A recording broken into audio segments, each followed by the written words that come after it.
For hundreds of great shows like this one, go to OnNetworks.com.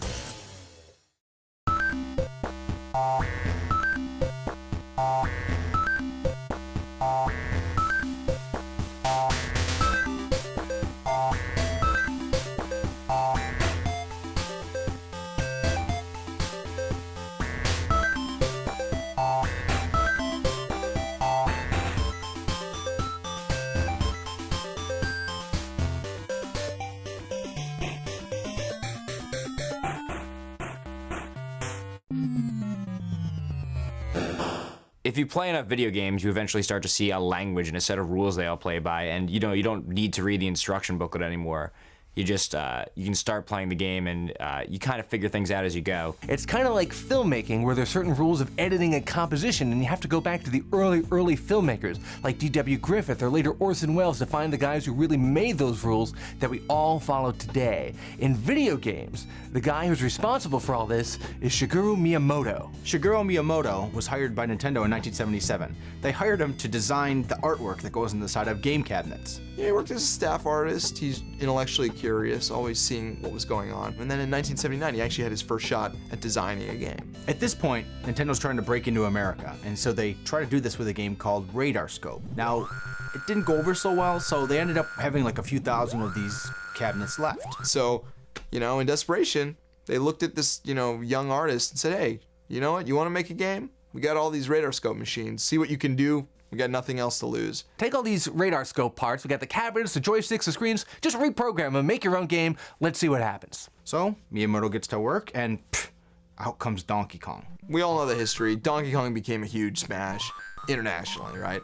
But what it did that was even more important was actually establish a new genre for video gaming, the platformer. A platform game, basically the name comes from the idea of jumping from platform to platform. And you want to jump over obstacles, you want to jump to avoid falling off the edge. It just became a huge new way to play games. Pretty much until games really got a third dimension and became 3D, jumping really defined video games. It was about 1/3 of all games were platformers. In fact, the protagonist of Donkey Kong, even though we now know him as Mario, was originally named Jumpman, because that's what he did, he jumped. Before that, there was no jumping. Jumpman was the first jumper. So Donkey Kong's a huge hit, and Miyamoto's obviously a rising star at Nintendo, and his next hit would come 4 years later with Super Mario Brothers. So if Donkey Kong invented the platformer, then Super Mario Brothers perfected it. It added so many things that we just take for granted today. The power-up mushroom that made you bigger, the star that made you invincible, the fire flower that let you shoot fireballs and introduced a new mechanic to the whole game. I mean, that changing roster of power-ups / weapons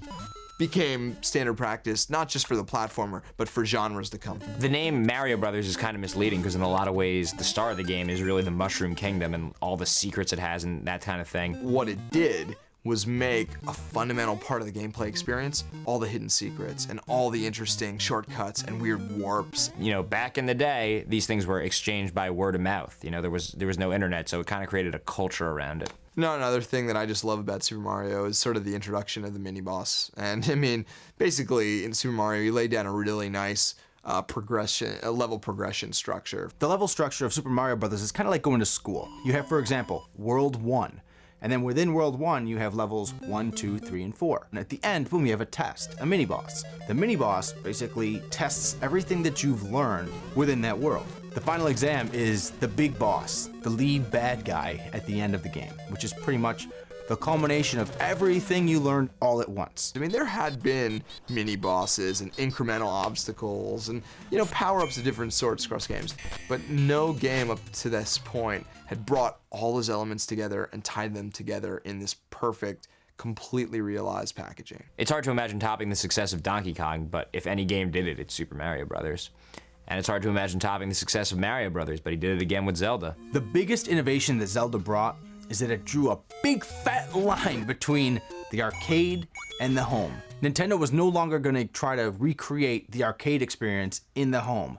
They're now going to create a completely new experience that the arcade can't create. During the course of the game, you can actually build up your character. You can get bigger weapons, you could buy and sell stuff, you could find new equipment. You had to use a big map, you had to manage your inventory, you could walk around and talk to different characters. You could just wander around for hours and not fight anybody and not die and just explore this fantastic, gigantic world that Miyamoto had created. The game experience was so big in The Legend of Zelda that it introduced a new revolution to video gaming, which was the inclusion of a battery save in the cartridge. Play for a couple hours, save your progress, turn it off, come back to it. This was a new kind of experience. Zelda could never have been done in the arcades. Now, the other revolutionary thing about Zelda was that there was no score. You weren't trying to get the high score, you were just trying to complete the story. So out of all these new features, the absence of a score was that definitive line between the arcade and the home. Miyamoto had these astounding successes early in his career, and he just continued to follow them up with some of the most amazing games that the industry had ever seen. Every year,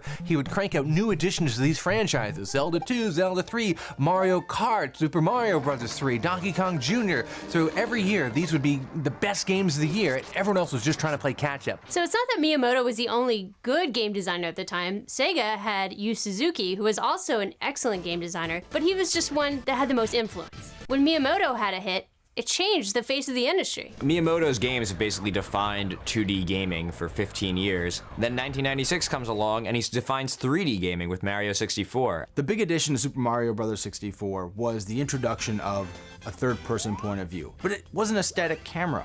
That camera would move, give you different angles. You're in a three-dimensional world now. You really need to be able to take advantage of all 360 degrees. Mario 64 is the first game to use an analog control. You couldn't really play Mario 64 with just up, down, left, and right. There were 360 degrees, so it needed a greater range of control, and that's where the analog pad came in. The rules of 2D are very, very different than the rules of 3D, and that's why so many 2D to 3D conversions don't work. Miyamoto made it work. Now, before Super Mario 64 came out, there were 2D games and there were some pretty primitive 3D games, and some people liked the 2D ones, some people liked the 3D ones, but when you saw Super Mario 64, that just put the nail in the coffin of 2D games. Everyone then knew that the future of gaming was 3D. After the success of Super Mario 64, Miyamoto went on to, of course, release a number of hit games: Zelda Ocarina of Time, Majora's Mask. You know, he's still raising the bar. Ocarina of Time is one of the most popular, if not the most popular Zelda game. It's pretty often considered the greatest game of all time. You know, after 1999, Miyamoto basically went from being a game director to, being one of the big guys, who's basically overseeing, Nintendo's entire creative output. But he recently rolled up his sleeves again and worked on Mario Galaxy, and of course, wins more Game of the Year awards, more critical acclaim. He is the one person that will go down in gaming history as, the greatest who ever lived. He's been involved in more than 83 games. He was the very first person inducted into the Video Game Hall of Fame. Miyamoto's the first person elected to the Video Game Hall of Fame, but without him, there probably wouldn't even be a Video Game Hall of Fame. He's influenced the video game industry more than any other person. I mean, the guy's from the future. I don't think anyone knows that, but he is.